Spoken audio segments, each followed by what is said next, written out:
હું ચેલેન્જ સાથે કહું છું, ગયા 5 વર્ષની અંદર મોરબીના પાટીદાર સમાજના 500 કરોડ રૂપિયા ગયા છે. અને કોઈને આંકડો જોતો હું આંકડો આપી શકું છું. એક ગામ મને આ જિલ્લામાં એવું બતાવો પટેલોનું કે જેમાં 1 થી કરીને 10 પટેલોના દીકરાની જમીન ઝીરો ન થઈ ગઈ આ લુખાગીરીમાં અને આ વ્યાજખોરીમાં અને સટ્ટાખોરીમાં. તો શું બતાવે છે? આવું નવું હજી 5 વર્ષ હાલ્યું તો કેટલાયના ખાતેદારમાંથી નામ નીકળી જવાના છે. ના આ એના બાપનું નથી માનતા, એ મારું માને મામા. આ મામા કે છોકરાને ઠપકો દિયો, છોકરાને ઠપકો દીધો પતે એમ જ નથી મામા.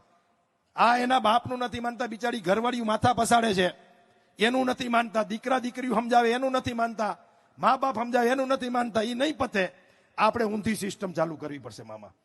અમે જસદણ આવી સભા હતી મારી નલ્પેશની, ત્યારે મેં કીધું તું અને ફરીથી તમને કહું છું કે આ સોસાયટીની નાકે દારૂની દુકાન ખુલે તો આખી સોસાયટીને સમજાવવા ન જવાય કે દારૂ પીતા નહીં એમ. એ દુકાનને તારા મરવી દેવાય, તોડી નખાય. હવે હો લુખા 5 લાખ પાટીદારોને દબાવે તો ડૂબી મરવું જોઈએ, ડૂબી મરવું જોઈએ.